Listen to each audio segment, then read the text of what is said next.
আসসালামু আলাইকুম। কি অবস্থা সবার, কেমন আছেন? আজকে বেশ কিছুদিন পরে মনে হলো সমুদ্রের দিকে একটু পাড়ি দিই। সেজন্য আমাদের বঙ্গোপসাগর, বে অফ বেঙ্গল, যেটা পৃথিবীর সবথেকে বৃহত্তম বদ্বীপ, বঙ্গোপসাগর 120 কিলোমিটার প্রশস্ত মেরিন ড্রাইভ রোডে অবস্থিত। আমরা দেখতে দেখতে সিএনজি নিলাম। সিএনজি নিয়ে তারপরে মেরিন ড্রাইভের দিকে অতিক্রম করলাম। কি সুন্দর, আসলে না দেখলে বুঝবেন না। আসলে সব থেকে বড় বিষয় হচ্ছে কি, আপনার সকল দুঃখ কষ্ট নিয়ে সমুদ্রের পাড়ে যাবেন খালি পায়ে। সমুদ্রের উত্তাল ঢেউ যখন নিমেষে আস্তে আস্তে ঢালু হয়ে আপনার দিকে ধাবিত হবে, আপনার পাটা ভিজিয়ে দিবে, এর থেকে আনন্দ মুহূর্ত আর কি হতে পারে বলেন? আমাদের এই বঙ্গোপসাগর ঘিরে কত মানুষের রিজিকের ফয়সালা হয়।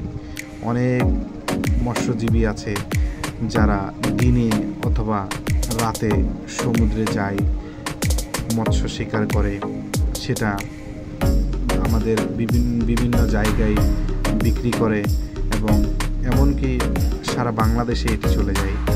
দেখুন আসলে কতটা বৈচিত্র্যময়। রাস্তার পাশ দিয়ে গাছগাছালি পরিপূর্ণ এবং তার পাশ দিয়েই, রাস্তার পাশেই সেই আমাদের কাঙ্ক্ষিত বঙ্গোপসাগর, যেটা আসলে না বললেই নয়। এই বঙ্গোপসাগর যে একবার যাবে তার বারবার যেতে মন চাইবে, সে যদি সমুদ্র ভালোবাসে। আরেকটা মজার বিষয় হলো কি, যে এই মেরিন ড্রাইভের পাশ দিয়েই একদিক দিয়ে সমুদ্র, আরেক দিক দিয়ে পাহাড়, বিস্তীর্ণ সবুজ, আরেক দিক দিয়ে অথই ঢেউ। আসলে এটি না বললেই নয় যে পৃথিবীর ইতিহাসে এইরকম খুব কম দেখা যায় যে এক পাশে সমুদ্র, এক পাশে পাহাড়। এটা আসলে পৃথিবীর খুব কম দেশেই এটা দেখা যায়।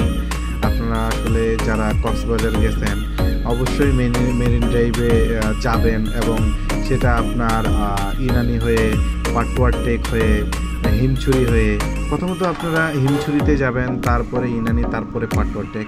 আমি আপনাদেরকে সাজেস্ট করব আপনারা সর্বপ্রথম সিএনজি ভাড়া করবেন। যদি কম হয়, আপনার যদি 4 জন বা 5 জন হয়, তাহলে সিএনজি ভাড়া নেবেন, ওদের সাথে ভাড়া করে নেবেন, দর কষাকষি করে নেবেন। সেখান থেকে 700 থেকে 800 টাকা নিয়ে থাকে ওরা। এর থেকেও বেশি চাইতে পারে, কিন্তু আপনারা এতটাই করবেন না, বার্গেনিং করবেন। আর বড় জিপ গাড়ি নিলে তো সেটা কথাই নেই, সেটা অনেক টাকা নেয় ওরা, 1500-2000 আরও বেশি। তবে সত্যি কথা বলতে কি, খোলা জিপের উপরে আসলে আকাশ ছুঁয়ে, একপাশে সমুদ্র, একপাশে সাগর, উত্তাল ঢেউয়ে এবং বিস্তীর্ণ এলাকায় আসলে না দেখলেই নয়, এবং এতটাই আনন্দ এবং রহস্যময়, যেটা আসলে আমাদের এই বাংলাদেশে এই অবস্থিত। ঠিক আছে, অবশ্যই এটা আসলে আপনারা যদি না ঘুরে আসেন, নাই করেন, তাহলে বুঝতে পারবেন না।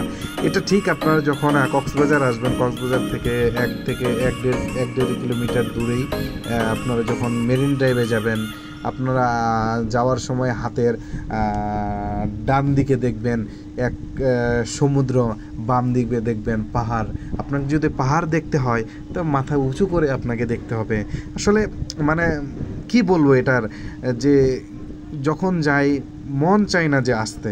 ঠিক আছে, আপনারা অবশ্য এখানে প্যারাসেলিং করতে পারবেন। প্যারাসেলিংয়ের কয়েকটা ঘাট আছে, ওদের সাথে কথা বলে তারপর প্যারাসেলিং করতে পারবেন।